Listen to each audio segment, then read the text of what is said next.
ফাহিম, ভাই আজান দিয়ে দিব, খাইতে হবি না? ফাহিম, হ্যাঁ ভাই। খাইতে আয়।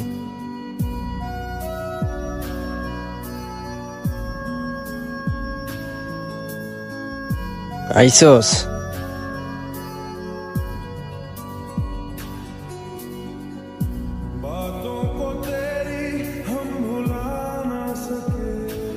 আজকে পেঁয়াজ নাই, বুঝছস?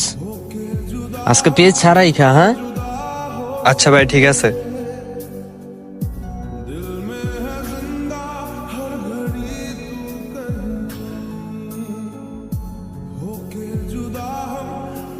ভাই তুমিও খাও। খাইতেছি রে। আজকে ওই যে ওই পাড়ার অনেক আছে না, ছিল ওর বাড়িতে নাকি কিছু কাজ আছে, কাজ করে তোর লাগে শীতের কিছু জামা কাপড় লইয়া মনে হয়। আর তোমার লাগবো না? তুই পর লইব, আমার জামা কাপড় লাগবো না, বুঝছস? তোরা এত তাড়াতাড়ি সন্ধ্যাবেলায় ভাত খেয়ে লিতেছ? হ ভাই, কি করবো, খাইয়া তাড়াতাড়ি ঘুমাই পড়ব। আর আপনি হঠাৎ এনে? আরে আর কইস না রে, রাকিবের বড় বোনের বিয়ে, তাই তোরে বলতে আসছি। কালকে কাজ আছে, যাইস। চাপ চাপ, ভাই বসেন। আর এগুলা তুই কি খাইতেছ? খালি ভাত কেন? তরকারি কই? তরকারি নাই? কি হয়েছে বল? আরে ভাই, বাজারে তরকারি যে দাম, আমি কয় টাকা কাম করি, এইখানে ওইখানে 300-400 টাকা কাজ করি। এই টাকা দিয়া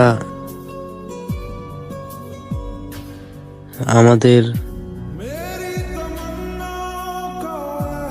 দুই ভাইয়ের চলতে অনেক কষ্ট হয়ে যায়।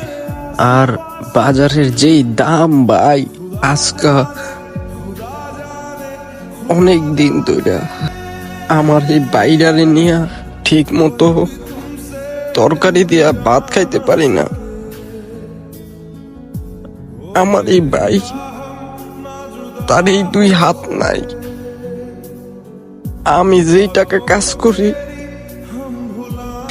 অল্প কয়টা বাজার করি। হরে, বাজারে দাম অনেক, কিন্তু তোরা এত কষ্টে আছ এটা তো ভাবি নেই। হ ভাই, বাজারের দাম যেই বাড়তি, আমরাই তো হইছে পইরা যাই। ওরা তো দিন আনে দিন খায়। ভাই কান্না কইরেন না, আমাদের তো কেউই নাই, শুধু উপর আল্লাহ আছে। তাইলে ভাই কালকে যেন আমার বইনের বিয়াতে। আচ্ছা ভাই, তাইলে কালকা যামুনে ওদের বিয়ের কাছে, তাইসা তোর লাগে মুরগি পোলাও নিয়ে আসমুনে। আচ্ছা ঠিক আছে ভাই।